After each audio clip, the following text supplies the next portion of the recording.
Today marks the beginning of my sister and her husband moving in with us. We had hoped to avoid hosting anyone we didn't know, but suddenly Jayan and my sister's husband stormed into our home. Jayan was visibly upset about the separation, stating it was due to their impending divorce. He accused me of treating him like a servant, claiming it constituted emotional abuse. Meanwhile, my sister exaggerated her distress, pretending to cry as she declared she couldn't endure the marriage any longer and would be divorcing Jayan. She insisted she deserved our house in the divorce, citing the 2 years she had endured their relationship. Jayan lamented the $300 in living expenses someone would have to cover.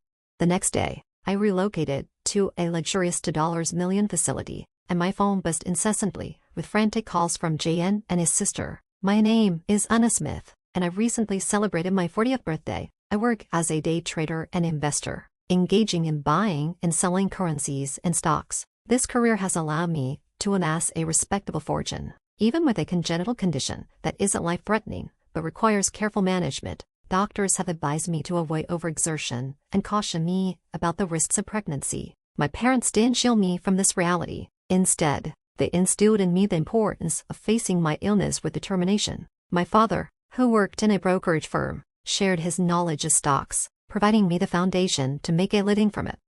My husband, John, is 10 years my junior, and we've been married for 2 years. Our paths crossed when he began working as a waiter at my favorite restaurant. Initially, I viewed him as just a cute employee, but over time, our friendship blossomed into something deeper. Before long, we were discussing marriage. Concerned about my ability to have children, I hesitated to accept his proposal, but John reassured me, saying, "I want to spend my life with you, Anna. That's why I proposed. If I wanted kids, I would have chosen someone else. Don't you trust me?" Overwhelmed with happiness, I finally accepted.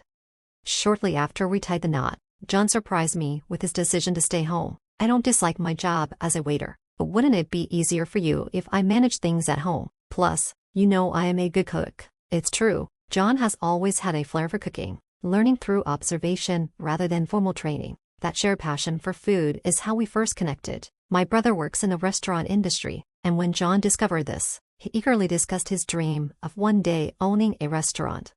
When I questioned how becoming a stay-at-home husband might affect his aspirations, John replied confidently, "Do you think being at home means I can't pursue my goals? That's a limited perspective. Taking care of the home is important work. Besides, I want to be with you as much as I can." His eyes shone with sincerity, and I realized how much he cherished our time together. His proposal for staying at home felt so genuine that I couldn't resist agreeing. At first, everything went smoothly. I focused on work while John managed the household. However, as time passed, things began to unravel. Our once spotless living room transformed into a cluttered space, filled with comic books and video game paraphernalia. John started spending nights engrossed in games on the couch, flipping his schedule upside down. "John, this is getting out of hand." I finally confronted him. "Yeah, I'm really into this game right now. Can you let it slide until I finish it?" he pleaded. Reluctantly, I agreed, but it didn't stop there. He quickly moved on to another game, leaving our home in disarray. At the start of our marriage, John was diligent about cleaning and creating a comfortable environment. What had changed? I tolerated it for several months, but eventually, I couldn't hold back any longer. "John, we need to talk." About what?" I felt more like a frustrated parent than a partner, addressing a grown man acting like a child. "We're married and supposed to be equals. You chose to stay home, so please honor your responsibilities. I'm not saying you can't have fun, but you need to finish your chores first." I laid everything out, and after a pause, John responded, "I understand. I'm sorry for slacking off. I'll only play after I finish my chores, I promise." True to his word, JM resumed his responsibilities as a stay-at-home husband, but something was undeniably off. He seemed perpetually unhappy. Once filled with joy while cooking and taking pride in a tidy home, he now rushed through chores and retreated to his room more often than not. Instead of enjoying his games in the living room or reading comics on the sofa, he isolated himself, immersed in online gaming. "Sorry, I have a dungeon raid tonight. Can you eat alone? I'll wash the dishes later," he would say. As I sat her down for dinner, I watched him disappear into his room. Even when the food was delicious, eating alone dulled the experience. It wasn't just dinner. Nearly every night, he'd announce, "I have a guild battle tonight. Not sure when I'll be back. Go to bed without me." And he often wouldn't return to our bedroom at all. During the day, He frequently ventured out alone. If I inquired about his plans, he'd simply say he was going shopping, only to come home late in the evening. Although he consistently prepared my meals and left them ready, this gesture began to feel more like mockery than kindness. He managed all the household, chores, cleaning, laundry, cooking, so I felt I had no grounds for complaint. But this wasn't the family life I envisioned. It felt more like cohabiting with an enlivened housekeeper. Our conversations dwindled to almost nothing. I'd find myself eating cold meals alone, changing into freshly washed clothes, and sitting in a spotless house, all the while feeling deeply lonely. In those moments, I often thought that solitude might feel less isolating than this emptiness. I'd stare at John's closed bedroom door, tears brimming from my sadness, but I clung to the hope that things would improve. I believed we could return to our happy life together, so I endured in silence. Then, after nearly a year of this lonely routine, John dropped a bombshell. Starting today, my sister and her husband are moving in with us. Can't they find somewhere else to stay? I protested, taken aback as JN and my sister-in-law's husband barged into our home. I distinctly remembered when John had moved in with me after we got married. His sister and her husband had found their own apartment. What do you mean, John? Are you moving out to go back to your old apartment? I asked, bewildered. The three of them exchanged glances before bursting into laughter. No, I'm staying here with my sister and her husband. You're the one moving out, John clarified, leaving me utterly confused. Why do I have to leave this house? I'd inquired, still grappling with the unexpected turn of events. Because we can't live together as a married couple anymore, JN said, accusing me of treating him like a maid and emotionally abusing him. That's terrible, John's sister chimed in dramatically, wiping away non-existent tears. I can't take it anymore. I'm divorcing you. I deserve the house in the property division. I've endured this for 2 years, so it's only fair, right? Yes, exactly, John affirmed, bolstered by his sister's support. Meanwhile, her husband stood by, smirking at the unfolding drama. Suddenly, everything clicked into place. John had been orchestrating this all along, charming me into marriage, only to stage a divorce when it suited him. Just as he hinted earlier, he had his sights set on various benefits from our relationship. I had never imagined myself getting married, knowing I couldn't have children and feeling average in every way. I had resigned myself to an independent life, focusing on my career and hobbies, maintaining friendships, and enjoying a good relationship with my family. After my dad retired, my parents moved to his hometown, where my brother settled with his wife. He had worked in the restaurant industry and eventually started a small restaurant with her. Living on the same spacious property as our parents, being raised near the city, made my visits to them feel like a homecoming rather than mere visits. During those family gatherings, I felt a deep sense of belonging, never experiencing loneliness. So marrying someone 10 years younger had caught me off guard. In hindsight, I realized I had been played. Listening to John and his sister bicker, I couldn't help but chuckle at my own gullibility. Deep down, I sensed this might happen. John's sudden and intense affection had felt like a fairy tale romance. Initially cautious, I had ultimately succumbed to his puppy-like charm. Now, I needed a plan. How could I flip the script? How could I make them taste their own medicine? As a day trader, I excelled at reading situations, anticipating outcomes, and steering things toward a positive direction. I had always succeeded, and I knew I could manage this situation. No doubt about it, I would handle it. As I mulled over my next move, John and his sister continued to hurl insults at me. Why are you so quiet? Hurry up and pack your things. Get ready to leave. Playing along, I replied calmly. All right, I'll leave. I started packing only my essential clothes, my work laptop, and a few personal items. Here, fill this out, John said, handing me a piece of paper. It was the divorce papers, with his sister and her husband already listed as witnesses. I'll take care of filing these. I'll reach out if there's anything else I need, Jan said with a mocking smile, accompanied by his sister and her husband. They watched as I gathered my belongings and left my own condo. I had a place to stay for now. I would go there to gather my thoughts. I was sure they would have more to say soon, but I would deal with that when the time came. As I drove away from the condo, heading toward my destination, I felt a sense of calm wash over me. Arriving at my new place, I enjoyed a peaceful night's sleep and woke up feeling refreshed. I slept in later than usual and savored a leisurely brunch. The food here was always delicious, and it had been over 2 years since my last visit, especially since getting married. After a moment of contemplation, I sent John a message on WhatsApp, letting him know where I was and informing him that my lawyer would be handling everything from now on. Almost immediately, the phone rang, faster than I expected. "What's going on?" I heard John's sister shouting in the background, her voice slightly muffled. "What do you mean?" I replied calmly. "Don't pretend you don't know. Where are you?" John demanded, tension lacing his voice. "I'm here because I was kicked out. Is that a problem?" I responded evenly. "That's not what I meant," John snapped, frustration palpable. "That's a high-end resort, a members-only place. Why are you there?" "Because I'm a member," I stated matter-of-factly. "You never told me that," John protested. "Exactly, because it wasn't relevant," I explained. "It's not just a hotel, it's a luxury resort with lifelong care services. There's even a hospital nearby. It's known for its exclusivity, with an entry fee starting at $2 million, which made headlines." "Why did you become a member there?" John asked, bewildered. "Because I invested in the membership," I replied, keeping my tone steady. John sounded flabbergasted. "Someone suggested you should leave, right? So I decided to live here. If you want to stay in the house, go ahead. Just remember to pay the $300 monthly rent." "But that's your house." "What do you mean, rent?" "I've decided to sell it. I've been considering this for a while, and I won't be living there anymore," I clarified. "I never planned on getting married, and I bought this place to ensure I wouldn't burden anyone in my old age. I already purchased the condo I lived in until yesterday, but I needed to secure this spot quickly, because prime facilities like this rarely become available. I took the opportunity with both hands. My plan was to move in here when I'm older. It's a bit far from the city, so retiring here full-time, while I can still work, felt premature. I kept it as a vacation home, visiting occasionally to unwind, but I only share this with my accountant and lawyer." "Give me that place too," John suddenly demanded. "I should get half of it."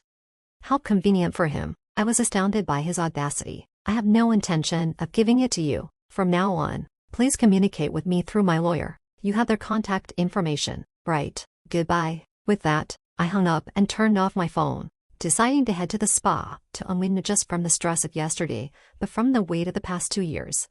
To my surprise, John and his sister's family showed up at the hotel the next day. John was arguing at the front desk, insisting he had the right to enter because he was family. I had already instructed the staff not to let anyone in without my explicit permission. This place was highly professional and respected my wishes.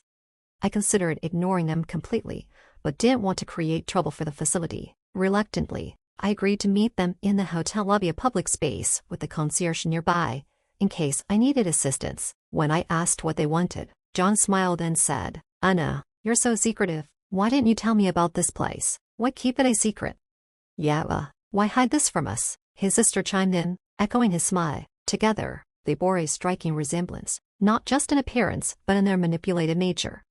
"We're no longer family, so I have no obligation to inform you. Please leave now. You're causing a disturbance." "We're still married," John retorted firmly. "No, we're not married anymore. I filed for divorce yesterday at the county office," I informed John, reminding him of my decisive action.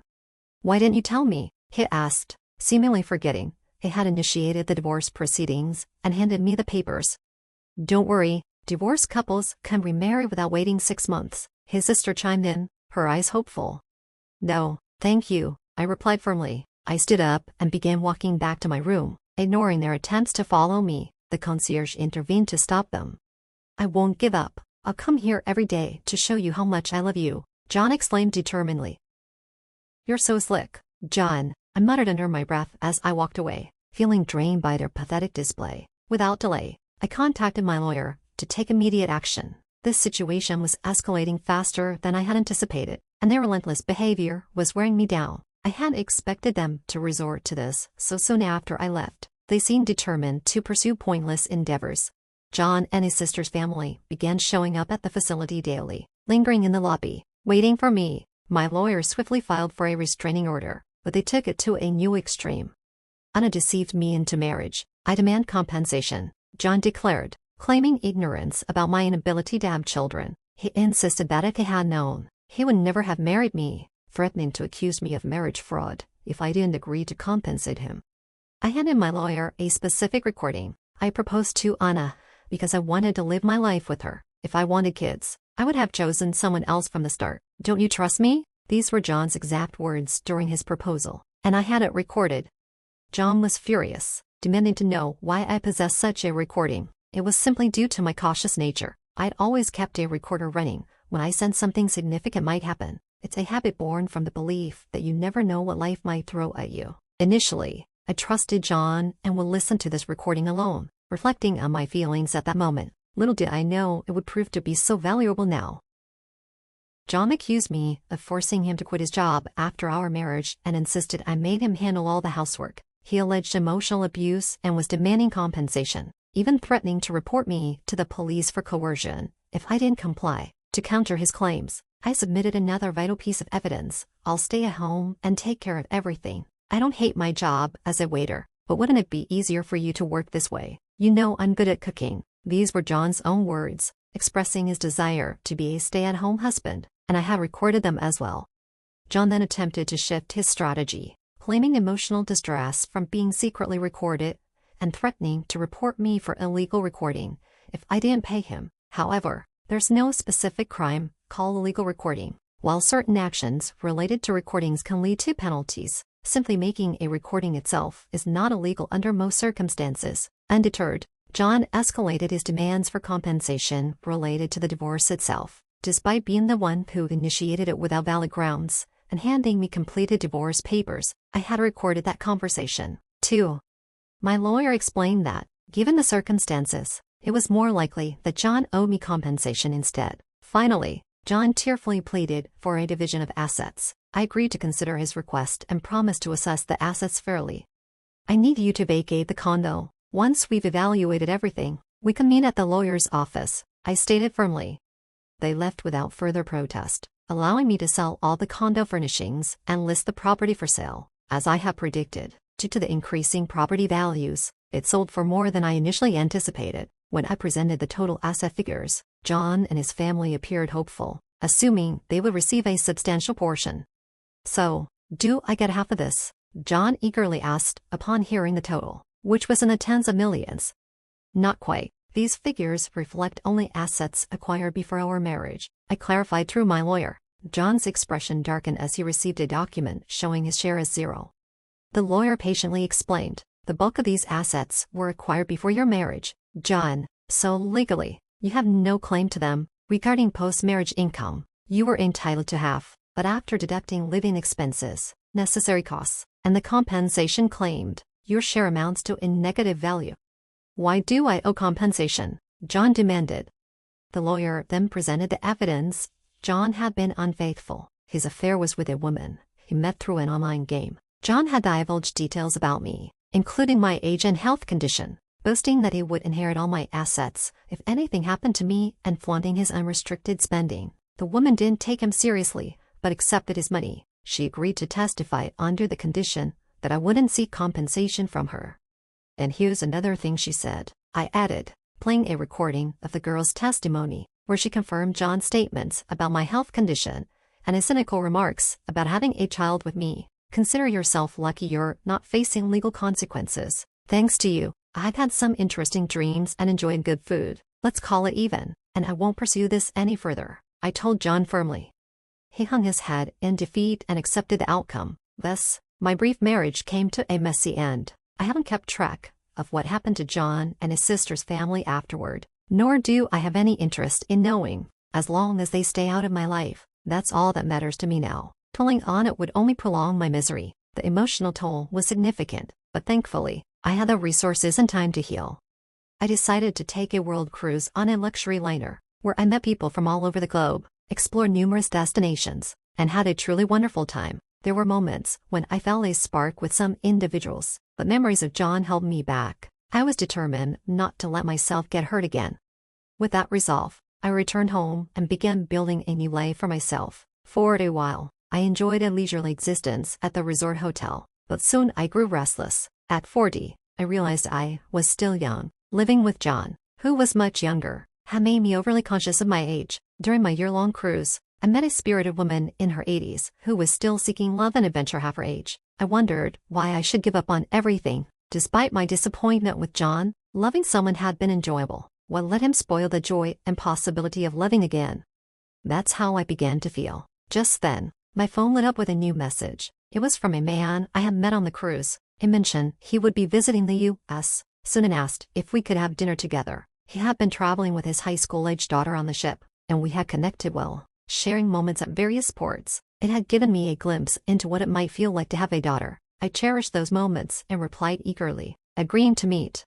As I took this step forward from the midpoint of my life, I felt a renewed sense of excitement and possibility.